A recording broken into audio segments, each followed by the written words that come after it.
Hello, and welcome to a video lecture of Mr. Mosier's looking at the Civil War. This particular topic will be looking at a nation at war, the sides and the strengths.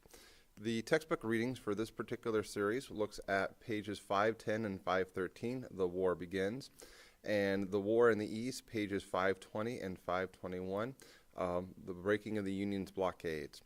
Guiding questions for this particular video lecture include: what were key advantages and disadvantages for the North and South? What was the Anaconda Plan strategy for the North? What was the Cotton Diplomacy strategy for the South? Who were the presidents for the North and the South during the Civil War? And then who was General Robert E. Lee, and what difficult decision did he have to make in this particular conflict? There are four major themes that we can look at as we discuss in the coming days and weeks of the American Civil War. The first one is that both sides, when the war broke out after the firing on Fort Sumter on April 12, 1861, that this war would end very, very quickly. Both sides will be horribly mistaken by this, as the war will drag on between 1861 and 1865. Both sides are also very patriotic early on during the war, meaning that the Northerners generally favored the war when the war first broke out, and the Southerners also very favorable towards the conflict as the war broke out. However, as the war does begin to drag on, public support on both sides in the North and the South really begins to diminish. Another big theme, and the last theme for this particular unit, is Civil War was probably one of the most destructive war in American history, but it will be very transformative in some of the results that will come out of this particular conflict. The Civil War is one of my favorite topics that we study in 8th grade U.S. history, and it's a lot of favorite topics for a lot of Americans. It's one of the most written about events in American history. For me, it's a chance for me to connect with some of my ancestors. I did have two family members that I'm aware of that did fight in the Civil War. My great-great-grandfather, Thomas B. Mosier, I know he fought in the 94th Regiment Ohio Infantry Company C. We have some of his enlistment records from when he served, and I know he received a pension after the war for an injury he sustained, a loss of hearing from the conflict.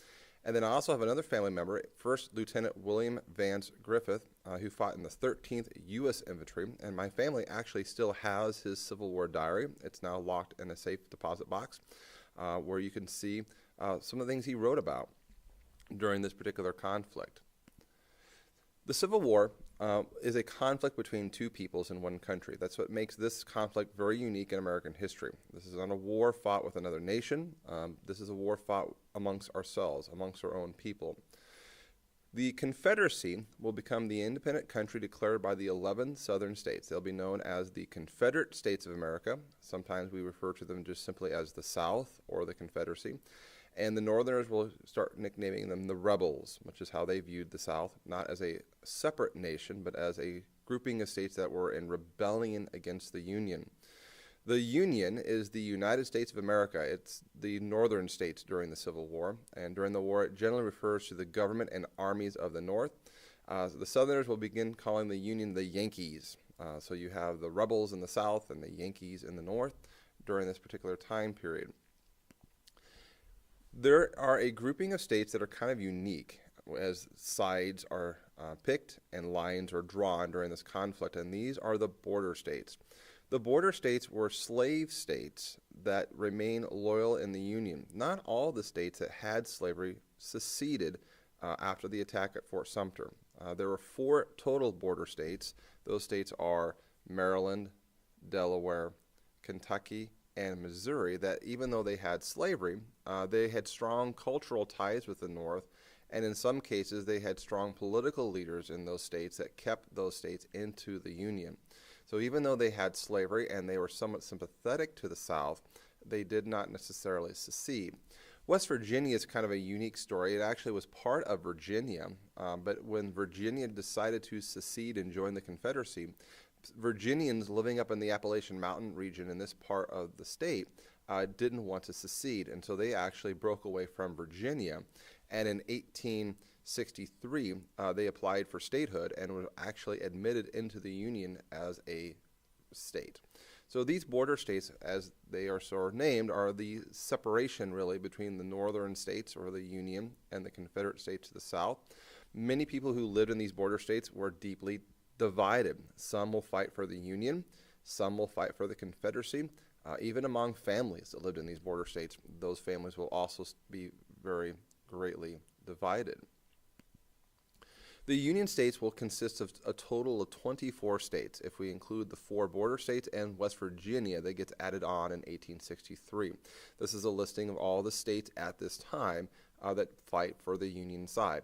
Massachusetts, Rhode Island, Maine, Minnesota, Vermont, Ohio, Oregon, Iowa, California, Wisconsin, Michigan, New York, New Jersey, Kansas, Indiana, Pennsylvania, Illinois, New Hampshire, and Connecticut.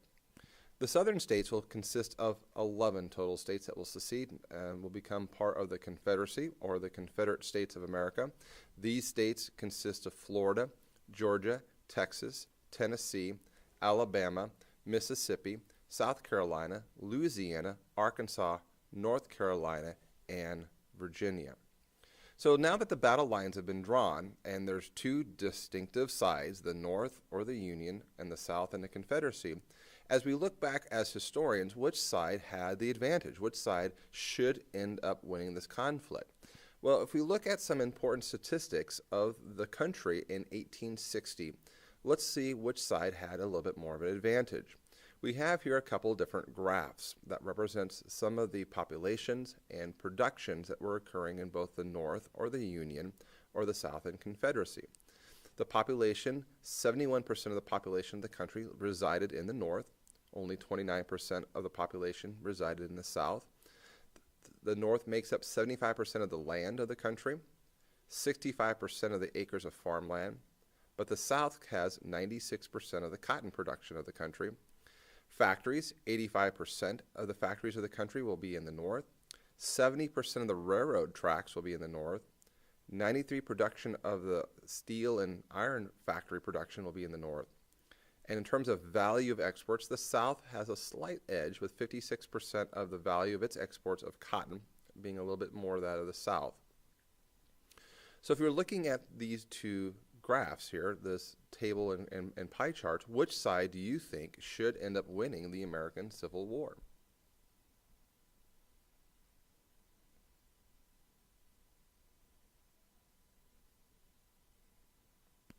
If you look on paper, it would seem that the North does have some very clear advantages. The North has a lot larger population. About 22 million people live in the North. 4 million of the age able to fight in battle. That's a pretty large population to pull from for soldiers, where the South nearly only had a population of 9 million, only 1.2 million that were combat age. 100,000 factories resided in the North. Factories are going to be necessary to make the weapons and ammunition and the tools needed to wage this conflict, where the South only had about 20,000 factories. About 1.1 million industrial workers resided in the North, where only a little over 100,000 industrial workers lived in the South. And 20,000 miles of railroad track existed in the North, where only 9,000 miles of railroad track existed basically in the South. So what are the strengths then? What are some of the advantages that both sides bring into this conflict? Well, the North has kind of 6 major strength factors. The first one is in the president of the time, Abraham Lincoln. Now, I could be somewhat biased since I am a huge fan of Abraham Lincoln. However, a lot of historians do look at Lincoln as a clear strength for the North. His ability to kind of navigate this conflict in such a way did prove to be a very huge advantage to the North. The North, very large population, gave it a large pool of soldiers to fight in these wars. 90% of the factories existed in the North, basically, and so they could produce their own weapons necessary to fight in this conflict.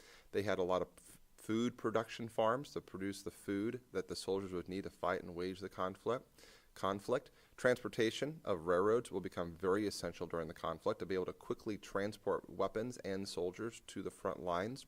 And the North had a great deal of money and wealth to use to fund in this conflict. So what were the advantages of the Confederacy? What were the advantages of the South? Well, one of the biggest advantages of the Confederacy was their military leadership. The South had a very long-standing tradition of military leadership, of grooming and developing smart generals and military leaders.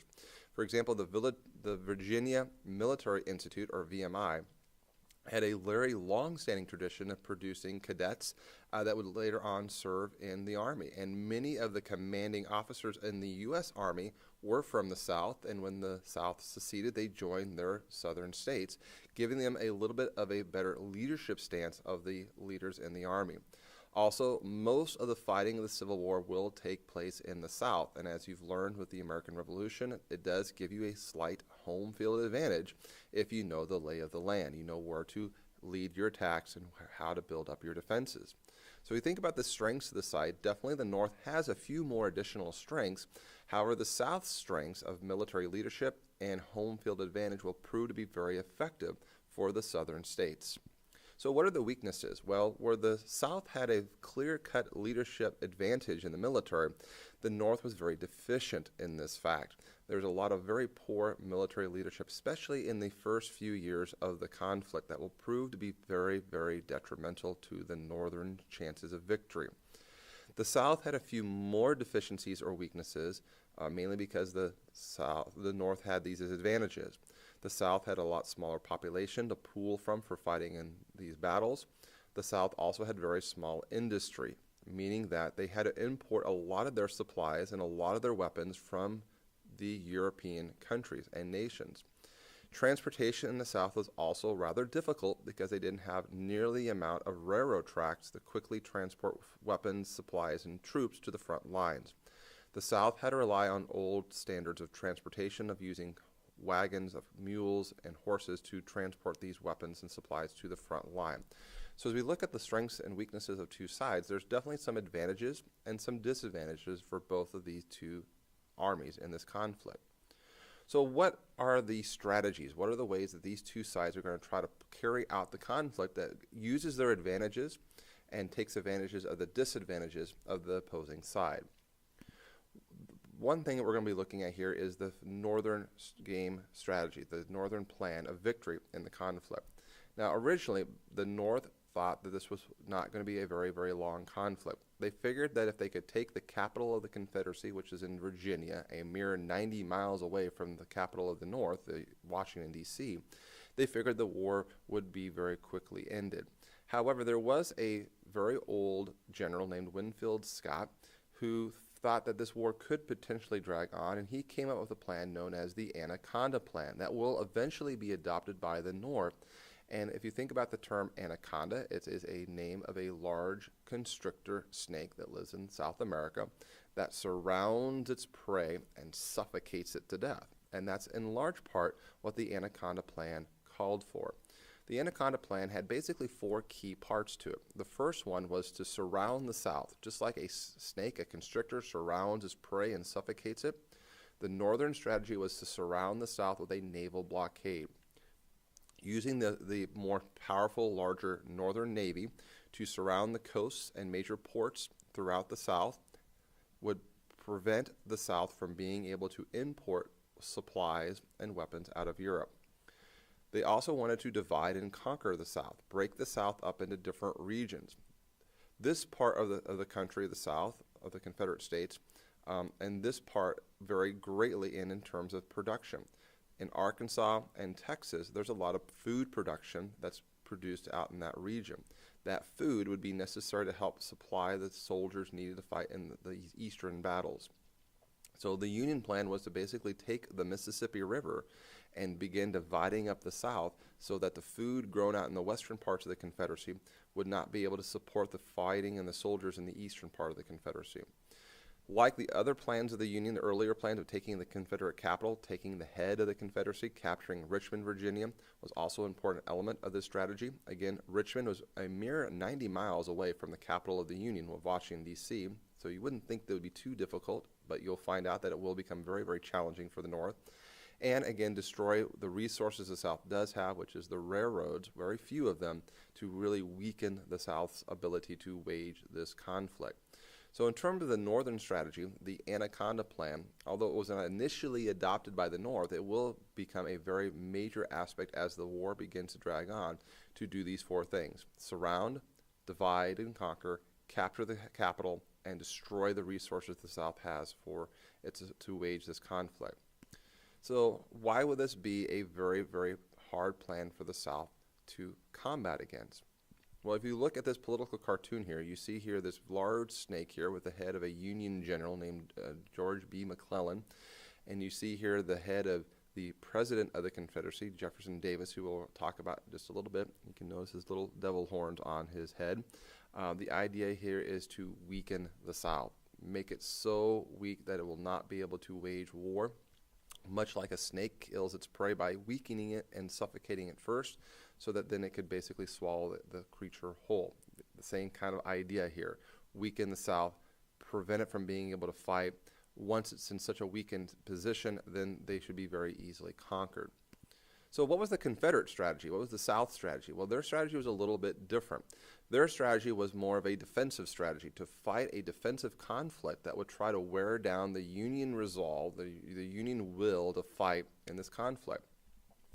The South also knew that it was going to need allies, especially out of Europe, and this becomes known as cotton diplomacy. Europe needed the South's cotton. The South was producing most of the world's cotton at this time period, and the European economies desperately needed this cotton exportation back to their countries. So during the war, Europe was greatly being suffered from this basically embargo, this blockade of southern cotton being able to leave out of the country to go to Europe. The South knew this, and so they was hoping that by getting alliances with Europe, they could force the North to basically get frustrated and surrender. They also, on occasion, as we'll learn, will invade the North twice to also further weaken the Confederacy. Now, you might be thinking that this strategy sounds a little familiar. It is the exact same strategy that General George Washington used and the American colonists used in our own fight of independence against the much more powerful British enemy. So this was not an idea lost on the Confederates. They knew this strategy had worked for our founding fathers before, and it worked to help us win our independence in the American Revolution. The South is seeing this as a chance for winning their own Southern independence. It worked last time. Surely this would work again. So the South strategy was more of a defensive strategy, more of a defensive campaign. So who were the main leaders of the two sides here? Well, you have two presidents at this time. We have the President of the Union, who we talked about before, President Abraham Lincoln. And then the Confederacy, the South, will also elect a president, and his name will be Jefferson Davis. So these will be the two leaders of their countries. Interesting enough, both of these men will be born in the same state, Kentucky. That will be their both birthplaces. But they'll, of course, lead two very, very different lives during this time period. So as we think about the Civil War and we think about this particular conflict, both sides had strengths, both sides had weaknesses, and they had a strategy and a plan to bring about the hopefully successful conclusion of the conflict. Both sides didn't think this war was going to take very long. But as we'll find out in a future lecture, we'll find out that this will be a very long, drawn-out conflict, that it will not be as easy as both sides think. Thank you for listening. As always, if you have questions, please make sure you come talk to your teacher.